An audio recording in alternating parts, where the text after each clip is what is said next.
갈수록 우릴 통해 흘러가는 사랑도 더 커지길 아버지의 사랑을 비추는 거울이 되어 세상 가운데 소망을 보여주는 사람이 되길. 다 같이 찬양하시겠습니다. 하나님을 신뢰한다는 것은 사람을 두려워하지 않는다라는 말과 같습니다. 하나님을 의지함으로 세상을 두려워하지 않는 여러분들 모두가 되었으면 좋겠습니다. 다 같이 찬양하시겠습니다. 아무것도 두려워 말라.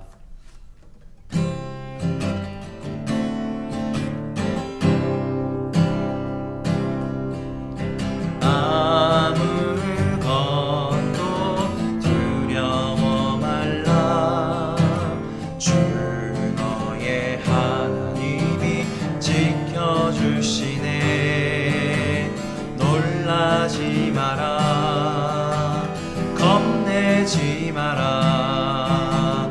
주님 나를 지켜주시네. 아무것도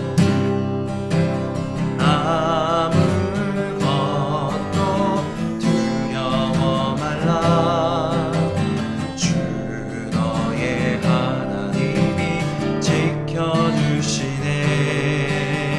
놀라지 마라, 겁내지 마라. 주님 나를 지켜주시네. 내 맘에 힘에 겨워 지칠지라도 주님 나를 지켜주시네. 세상에 험한 누가 몰아칠 때도 주님 나를 지켜주시네. 주님은 나의 산성, 주님은 나의 요새, 주님은 나의 소망, 나의 힘이 되신 여호와. 주님은 나의 산성, 주님은 나의 요새, 주님은 나의 소망, 나의 힘이 되신 여호와. 나의 힘이 되신 여호와.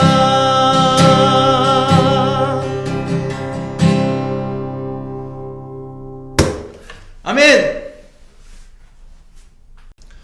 하느님께 받은 바 은혜에 감사하는 찬양을 드렸으면 좋겠습니다.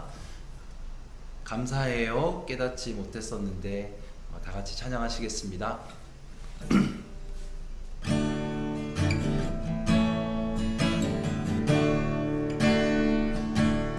감사해요.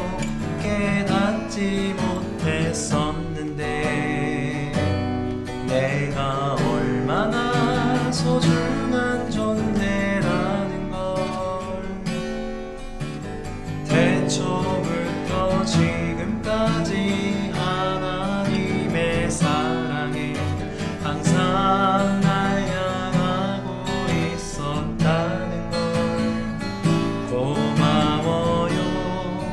그 사랑을 가르쳐준 당신께, 주께서 허락하신 당신께 그리스도의 사랑으로 더욱 섬기며 이제 나도 세상에 전하리라. 당신은 사랑받기 위해 그리고 그 사랑 전하기 위해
아멘.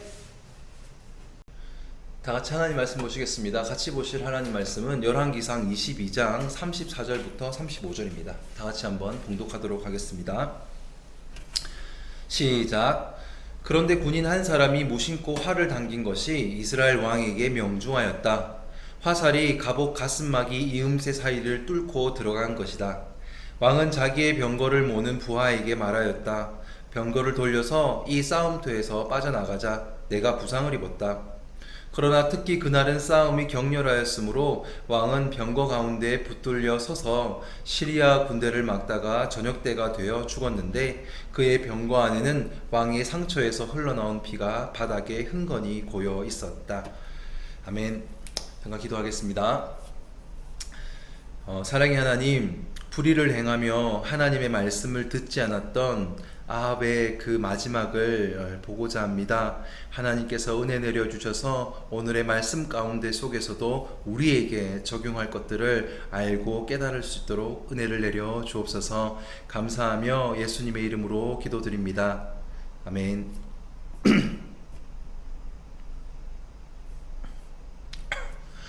반갑습니다. 지난주에 살펴보았던 엘리사가 사역을 했을 때 그 당시, 이때는 아합과 이세벨이 북이스라엘을 통치하던 시대였습니다. 나라적으로는 부국강병하였지만 신앙적으로는 매우 타락했던 시대였습니다.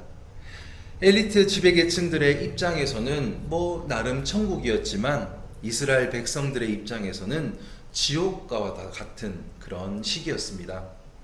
바로 이러한 아합과 이세벨의 시대에 하나님은 하나님의 사람 둘을 등장시켜서 하나님의 사역을 행하십니다.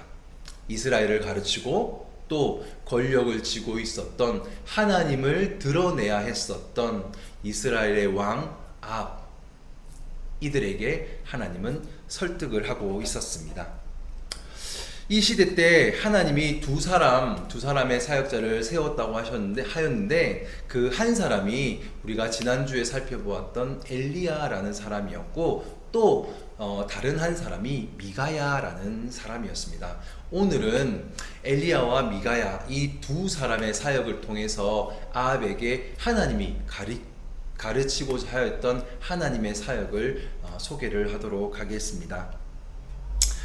보통은 이제 이 엘리야에게 많이 주목이 되어 있어요. 근데 이 미가야라는 사람도 조금 알 필요가 있고, 그리고 더 나아가서는 사실은 이런 엘리야와 미가야, 이런 사람이 남아야 하는 것이 아니라 성경을 통해서는 계속해서 그 뒤에서 일하는 그 사람들을 기름 붓고 있는 하나님이 보이셔야 됩니다. 여기에 늘 주안점을 가지고 성경을, 말씀 묵상집을 열심히 묵상했으면 좋겠습니다. 오늘은 열왕기상의 마지막 사건을 통해서 하나님을 버리고 나아가 하나님의 말씀을 버렸던, 더 나아가서는 하나님의 사람까지 내쳐버렸던 죄인 아합과 이세벨의 끝을 살펴보고자 합니다. 성경이 이 사건을 통해서 우리에게 무엇을 가르치고자 하는지를 오늘 한번 살펴보도록 하겠습니다. 먼저 열왕기상 22장의 그 아합의 끝을 살펴보기 전에 그가 어떠한 삶을 이렇게 살아왔는지를, 사건 두 가지를 조금 살펴보고자 합니다. 그래서 열왕기상 22장 그 전인 21장의 내용을 잠깐 살펴보도록 하겠습니다. 아합과 그리고 나봇의 포도원 사건이라는 그런 사건입니다. 성경 말씀을 다 같이 한번 읽어보도록 하겠습니다. 열왕기상 21장 1절부터 14절까지입니다. 조금 길지만 꼭 알아야 되는 사건 중에 하나이기에 우리가 쭉 한번 훑어보도록 하겠습니다. 시작. 그 뒤에 이런 일이 있었다. 이스라엘 사람 나봇이 이스라엘 땅에 포도원을 하나 가지고 있었는데 그 포도원은 사마리아의 왕 아합의 궁 근처에 있었다. 아합이 나봇에게 말하였다. 그대의 포도원이 나의 궁 가까이에 있으니 나에게 넘기도록 하시오. 나는 그것을 정원으로 만들려고 하오. 내가 그것 대신에 더 좋은 포도원을 하나 주겠소. 그대가 원하면 그 값을 돈으로 계산하여 줄 수도 있어. 나봇이 아합에게 말하였다. 제가 조상의 유산을 임금님께 드리는 일은 주님께서 금하시는 불경한 일입니다. 아합은 이스라엘 사람 나봇이 그 포도원을 조상의 유산이라는 이유로 양도하기를 거절하였으므로 마음이 상하였다. 화를 내며 궁으로 돌아와서 침대에 누워 얼굴을 돌리고 음식도 먹지 않았다. 그러자 그의 아내 이세벨이 그에게로 와서 무슨 일로 그렇게 마음이 상하여 음식까지 들지 않는지를 물었다. 왕이 그에게 대답하였다. 내가 이스라엘 사람 나봇에게 그의 포도원을 내게 넘겨주면 그 값을 돈으로 계산해 주든지 그가 원하면 그 대신 다른 포도원을 주든지 하겠다고 했는데 그는 자기의 포도원을 내게 줄 수 없다고 하였소. 그 때문이요. 그러자 그의 아내 이세벨이 그에게 말하였다. 당신은 현재 이스라엘을 다스리는 임금님이 아니십니까? 일어나셔서 음식을 드시고 마음을 좋게 가지십시오. 내가 이스라엘 사람 나봇의 포도원을 임금님의 것으로 만들어 드리겠습니다. 그런 다음에 이세벨은 아합의 이름으로 편지를 써서 옥새로 임봉하고 그 편지를 나봇이 살고 있는 성읍의 원로들과 귀족들에게 보냈다. 그는 편지에 이렇게 썼다. 금식을 선포하고 나봇을 백성 가운데 높이 앉게 하시오. 그리고 건달 2사람을 그와 마주 앉게 하고 나봇이 하나님과 임금님을 저주하였다고 증언하게 한 뒤에 그를 끌고 나가서 돌로 쳐서 죽이시오. 그리고 나서 14절 이세벨에게 나봇이 돌에 맞아 죽었다고 알렸다. 내용을 풀어서 설명을 다시 한 번 더 드리면 왕이었던 아합 집 근처에 나봇이라는 사람이 포도원을 경작하고 있었습니다. 그런데 어느 날 길을 가는데 욕심쟁이 아합이 보기에 그 밭이 너무너무 좋아 보이는 겁니다. 자신의 정원으로 삼고 싶을 만큼. 그래서 아합은 나봇에게 가서 그거 나한테 줘. 아니 그거 나한테 팔어. 아니면 돈으로 주든지 다른 포도원으로 내가 챙겨줄게 라고 말입니다. 이에 눈치가 너무너무 빨랐던, 지나치게 빨랐던 나봇은 헐값에 팔릴 것을 알았던지 이스라엘의 율법에 근거하여서 이렇게 대답을 합니다. 아합 왕이시여, 이 땅은 조상 대대로 물려오던 땅이라서 제가 팔 수가 없습니다. 이스라엘의 법에는 그런 땅은 팔지 못하게 하지 않습니까? 라고 대답을 하였습니다. 그러자 포기를 몰랐던 욕심쟁이 왕 아합은 머리를 쓰기 시작합니다. 그것은 바로 자신보다 더 악독한 이세벨이 보는 앞에서 식사도 하질 않고 심각한 표정을 지으면서 힘들다는 티를 팍팍 내는 것이었습니다. 그러자 세상 악독한 이세벨이 눈치를 딱 채고 욕심쟁이 아합에게 묻습니다. 자기야, 왜 그래? 뭐가 문제야? 내가 도와줄게. 그대 얼굴 찡그리지 말아요. 모두가 힘들잖아요. 라면서 남편을 위로합니다. 그러자 욕심쟁이 아합은 조금 전에 있었던 나봇과의 일을 소상하게 이야기를 다 해줍니다.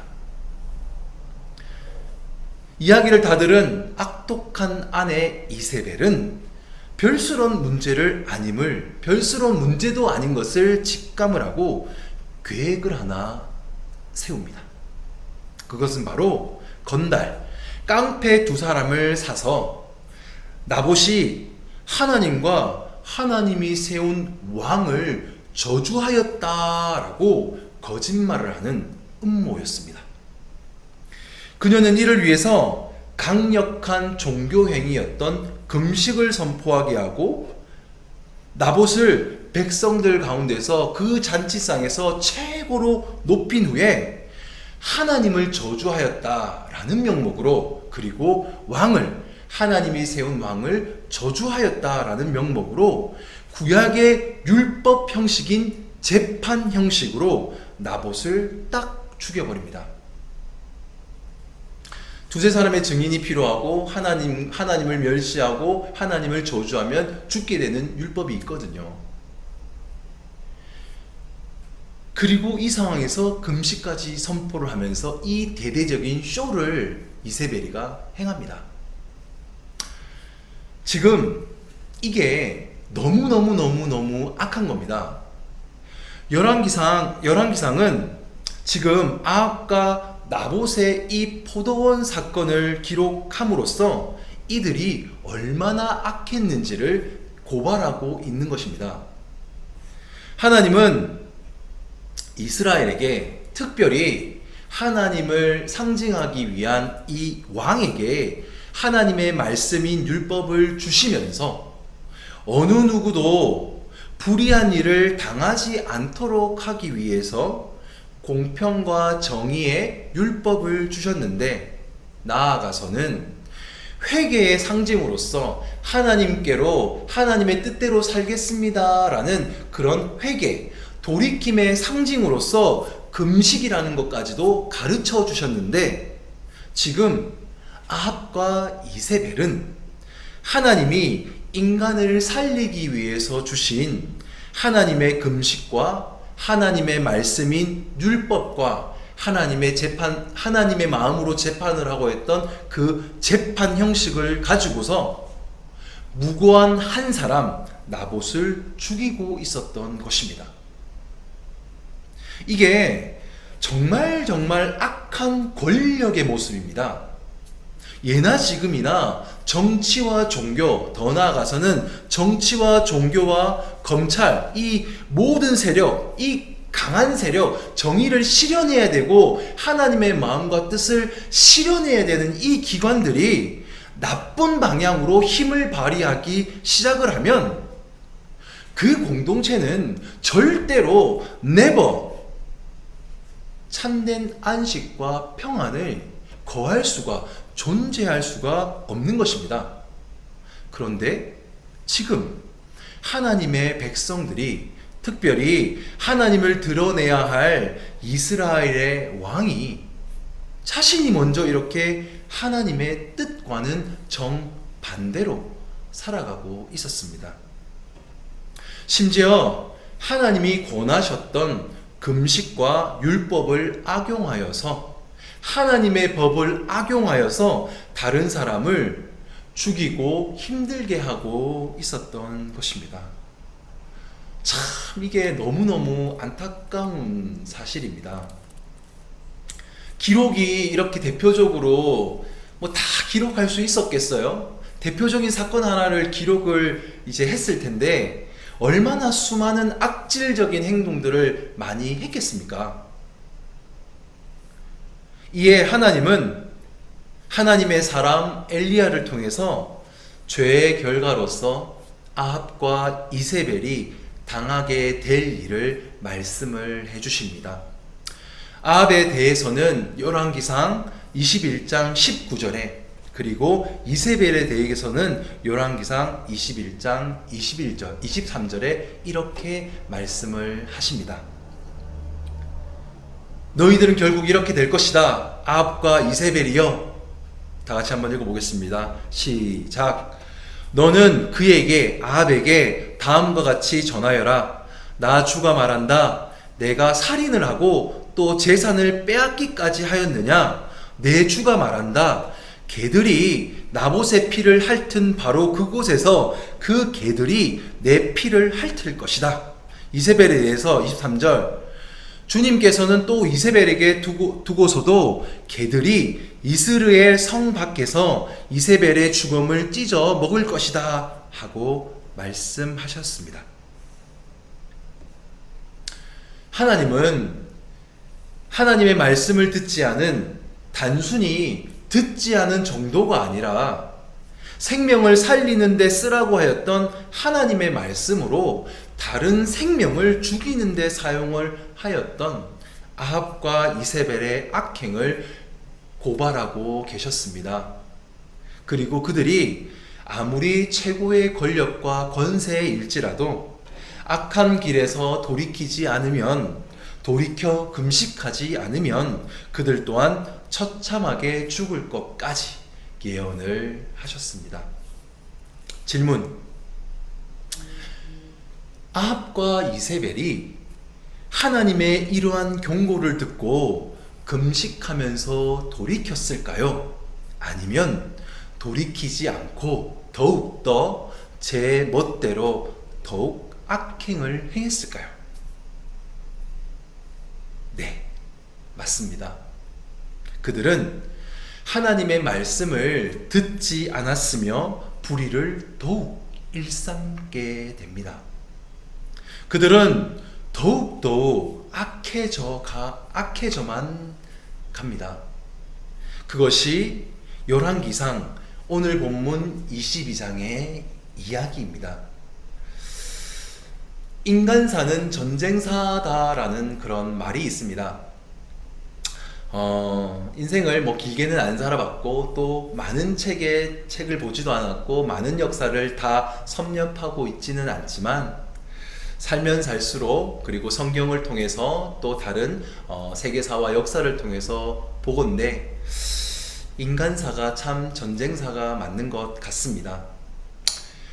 구약은 어떨까요? 구약도 동일합니다. 거의 전쟁사입니다. 창세기 3장 이후로 인간을 죽여왔습니다. 끊임없이 전쟁을 일으켰습니다. 가족 간에, 그리고 친지 간에, 그리고 부족 간에, 그리고 나라 간에, 그리고 나라와 나라 간에 계속해서 전쟁을 일삼았고 전쟁을 일으켜 왔습니다. 오늘 본문 열왕기상 22장에서도 아합의 시대에도 죄인은 계속해서 전쟁 중이었습니다. 우리가 살펴보고 있는 특별히 이 아합의 시대에는 북이스라엘과 남유다가 조금 친했던 때입니다. 왜냐하면 북이스라엘의 아합과 이세벨 사이에서 태어났던 아달랴라는 이 딸을 남유다의 왕과 이제 이렇게 정략 결혼을 맺어서 서로 간에 이제 좀 우방이었던 그런 시대였기 때문입니다. 바로 이러한 때 이들은 가만히 있질 않고 적국 아람과 전쟁을 준비합니다. 남유다가 있었고 북이스라엘이 있었고, 그리고 바로 그 접경 위의 지대인 곳이 이제 아람이란, 오늘 본문에서는 시리아라고 나오는 여기였습니다. 북이스라엘 혼자 싸웠을 때도 가끔 그렇게 이겼으니 이제 북이스라엘과 남유다가 둘이 되었으니 하나님이 없이도 전쟁에서 적국 아람을 충분히 이길 수 있다라고 스스로 북이스라엘 왕이었던 아합이 자신만만했던 겁니다. 그래서 북이스라엘과 남유다의 왕은 하나님의 사람, 여기서 이제 미가야라는 사람이 나타나거든요. 하나님의 사람 미가야 선지자의 말을 귓등으로도 듣지를 않고 전쟁에 그냥 나가버립니다. 당시 약소국이었던 이스라엘이 주변의 나라들을 이길 수 있었던 것은, 특별히 아람이라는 나라까지 이길 수 있었던 것은 전적인 하나님의 도우심이 있었기 때문인데, 이들은 조금 힘이 강해지고 조금 더 자기 편이 더 생기다 보니까 전쟁의 승리가 하나님의 어떠함이 아니라 자신들의 강성함, 자신들의 어떠함 때문이었다라고 생각을 하게 되는 그 지경까지 가게 되어집니다. 딱 잘라서 이야기를 하면 지금 이들은 신앙적으로 하나님을 전혀 신뢰하지 않고 믿지 않은 상태까지 오게 된 것입니다. 하나님 백성이 이제는 하나님이 없어도 뭐 국방부터 시작해서 뭐 우리 잘 사는데 뭐 괜찮습니다. 뭐 it's okay. 이렇게 말을 하는 겁니다. 조금 더 직설적으로 얘기를 하면 하나님 이제 그만 간섭하세요. 내 삶에서 좀 아웃하세요. 뭘 자꾸 간섭하려고. 하나님 이제 필요 없습니다 라고 말을 하는 겁니다. 아니, 하나님이 계속해서 하나님의 사람을 들어서 이야기를 해주면 뭐합니까? 미가야가 이 아합 왕에게 이야기를 하거든요. 전쟁에 나가면 죽습니다. 전쟁하지 마십시오. 왜 나가려고 하십니까? 죽는데 진짜 그렇게 됩니다 라고 막 얘기를 했어요. 그런데 그렇게 이야기를 해도 듣질 않습니다. 하나님이 단지 저주의 맥락에서 아합에게, 그리고 인간들에게, 그리고 아합에게 그러다 너 죽어 라고 말씀하시는 그런 게 아니라, 그러다 너 죽어, 너 죽지 말어 라는 맥락에서 이렇게 미가야를 통해서 이야기를 해주면 뭐합니까? 자신의 지혜와 판단으로 가득 차서 하나님의 말은 이런 방구도 듣지를 않는데, 참 안타까운 거죠. 이것이 죄인들이 전형적으로 보이는 어리석음이며 고집스러운 모습입니다. 살리고자 하는 하나님의 말씀을 듣지 않고 죽음의 나락으로 계속해서 자신의 지혜대로 살아가는 것, 자신의 소견에 옳은 대로 행하는 것, 죄의 길을 따라가는 것, 이 꼴이 하나님의 말씀을 듣지 않는 것이거든요. 그렇게 하나님의 말씀을 듣지 않으면 그냥 평안하게 사라집니까? 아닙니다. 하나님의 말씀이 사라지면 인간은 절대적으로 불행해지고 완악해집니다.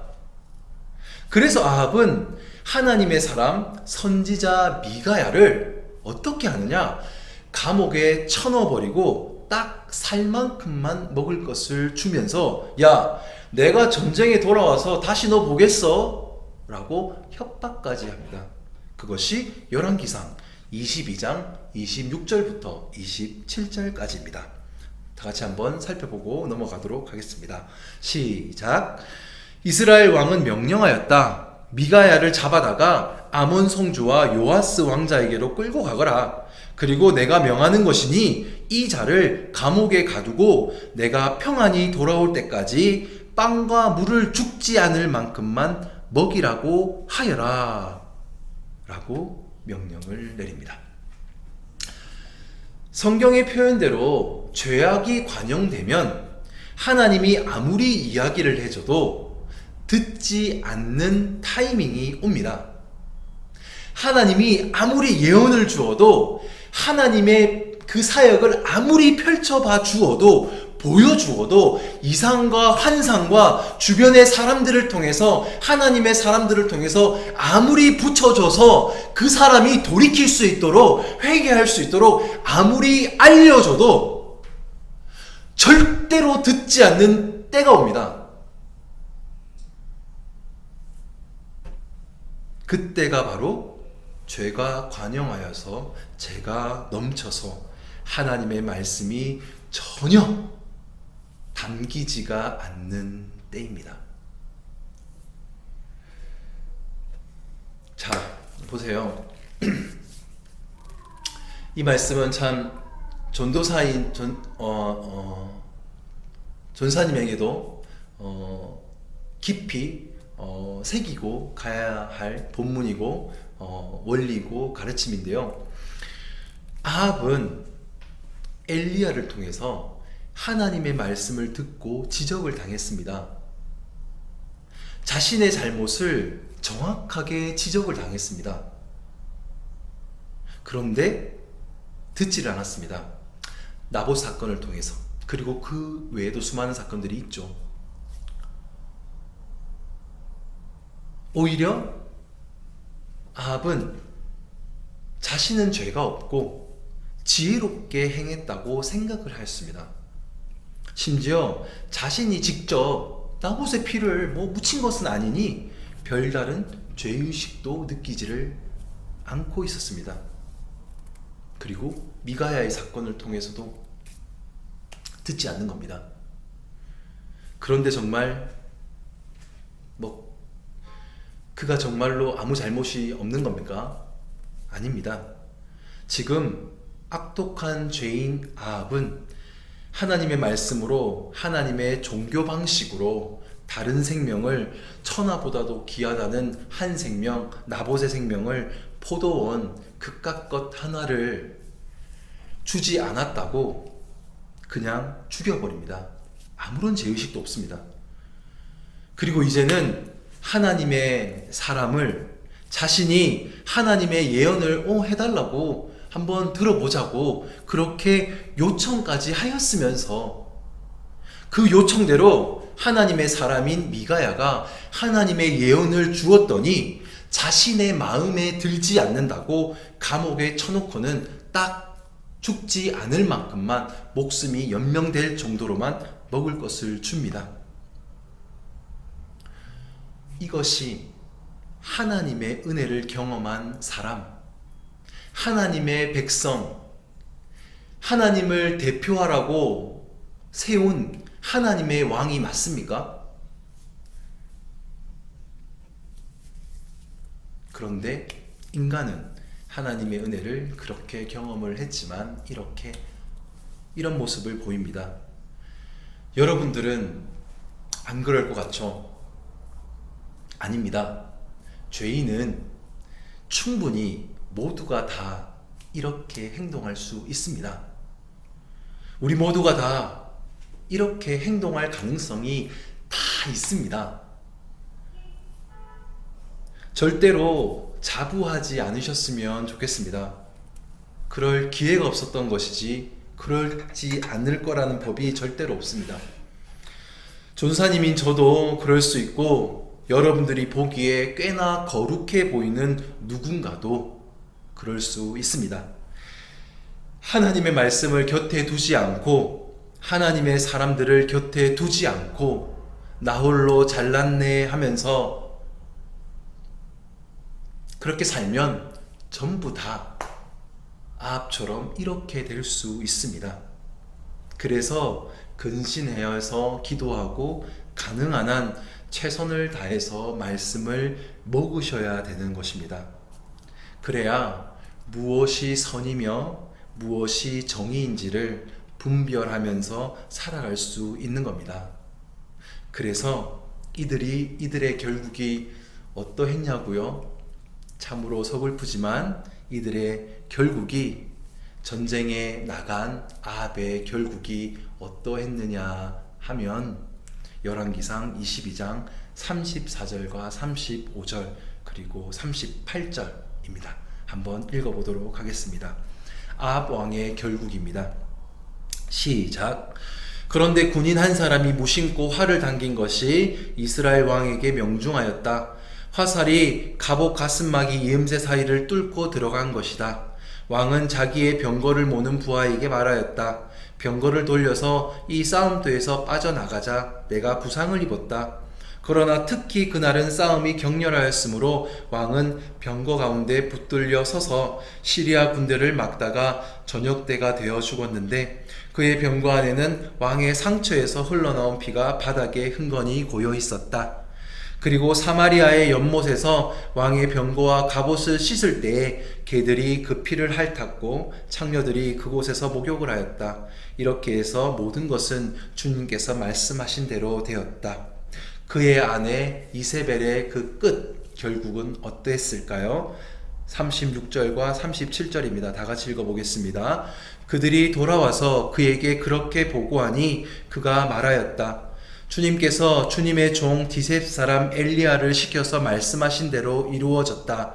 주님께서 말씀하시기를 이스라엘의 밭에서 개들이 이세벨의 주검을 뜯어먹을 것이며 이세벨의 주검은 이스라엘에 있는 밭의 거름처럼 될 것이므로 이것을 보고 이세벨이라고 부를 사람은 아무도 없을 것이다 하셨는데 그대로 되었다.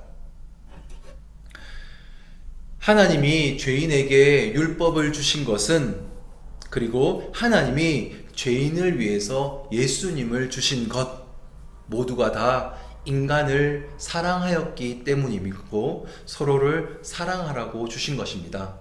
하나님의 경고는 단순히 너를 저주한다라는 맥락에서 주시는 것이 아니라 야, 너가 그 길을 돌이켜서 살아라라는 맥락에서 늘 주시는 겁니다. 왜?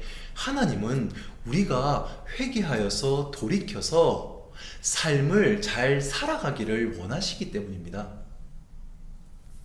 여러분 혹시 하나님의 말씀으로부터 떨어져 계십니까? 그러면 그것은 결국 여러분들의 삶과 여러분들의 마음을 더욱 완악하게 가는 그 말과 동의어입니다. 여러분들을 겁주려고 하는 것이 아니고 협박을 하려는 것도 아닙니다. 제가 무엇이간데 여러분들에게 그렇게 할 수 있습니까? 감히 제가 뭔데 하나님의 사람인 여러분들을 그렇게 고압적이고 협박적으로 말을 하겠습니까? 전사님은 철저히 여러분들에게 권유를 하는 겁니다. 그리고 이 말을 함과 동시에 전도사님 스스로에게도 말을 하는 겁니다. 병태가 말씀을 가까이 하고 하나님을 가까이 하고 진리인 하나님의 사람들을 가까이 하여서 하나님의 뜻대로 살자. 하나님의 말씀을 양식처럼 먹어서 힘을 내자 라고 계속해서 구호를 외칠 것이 아니라 힘이 날 수 있게 말씀을 좀 먹자 라고 권유를 하는 것입니다. 하나님이 전도사님에게 그렇게 권유를 해주셨고 하나님이 전도사님에게 그렇게 부드럽게 늘 대해 주셨습니다. 그리고 그렇게 늘 설득하고 계십니다. 그래서 저도 여러분들에게 부드럽고 최대한 낮은 자세로 그리고 부드러운 태도로 권유를 하는 것입니다. 성경을 통해서 하나님의 마음과 원리와 가치와 속성과 뜻대로 사는 것이 여러분들을 진정 살찌우고 여러분들을 진정 행복하게 만드는 지름길입니다. 세상이 이렇다 저렇다 진짜 행복이 여기 있다 저기 있다 할 것인데 그것에 속지 마시기를 바랍니다. 인간의 진정한 행복은 하나님에게 있으며 하나님의 마음과 심정을 아는 것에 있습니다. 그리고 그 마음으로 살아가는 것에 있습니다. 계속해서 말씀을 읽으시고 하나님의 심정을 읽으시어 이 세상 가운데 하나님의 심정을 가진 새누리 중고등부 모두가 되시기를 주님의 이름으로 소망합니다. 기도하시겠습니다. 하나님 감사합니다. 참된 방향을 몰라, 참된 길을 몰라, 참된 삶을 몰라 허덕이는 우리 모두에게 하나님의 마음을 알려주시니 참으로 감사를 드립니다. 하나님의 심정을 기록한 이 성경을 우리에게 주시니 또한 참으로 감사합니다. 부족함이 많은 사역자와 헌신되어진 선생님들 그리고 세상의 소망인 우리 아이들 만나게 해주심에 감사를 드립니다. 하나님, 혹시 죄에게 허덕이며 헛된 것으로 시간들을 보내는 인생들은 없는지요? 있다면 그에게 찾아가 주셔서 그로 하여금 하나님의 음성을 듣게 하시고 하나님의 마음을 알게 하여 주셔서 조속히 빠른 시일 내에 하나님으로 돌이켜 말씀을 먹으며 기도로 하나님과 호흡하는 복된 인생들이 되도록 역사하여 주옵소서. 인간이 인간을 변화시킬 수 없음을 아오니 하나님께서 친히 역사하여 주셔서 우리 공동체를 책임져 주시옵소서. 새누리 중고등부 가운데 은혜를 주셔서 날마다 새 힘을 얻는 우리 모두가 되도록 역사하여 주옵소서. 그리하여 아합과 이세벨의 결국이 아닌 예수님과 바울과 베드로와 요한의 모습처럼 복음으로 힘있게 살아가는 인생들이 되도록 역사하여 주옵소서. 모든 것 감사하오며 우리가 죄에게 관영되어 멸망되지 않기를 바라시는 아합의 결국처럼 이세벨의 마지막처럼 되지 않기를 정말 바라시는 예수님의 이름으로 기도드립니다. 아멘.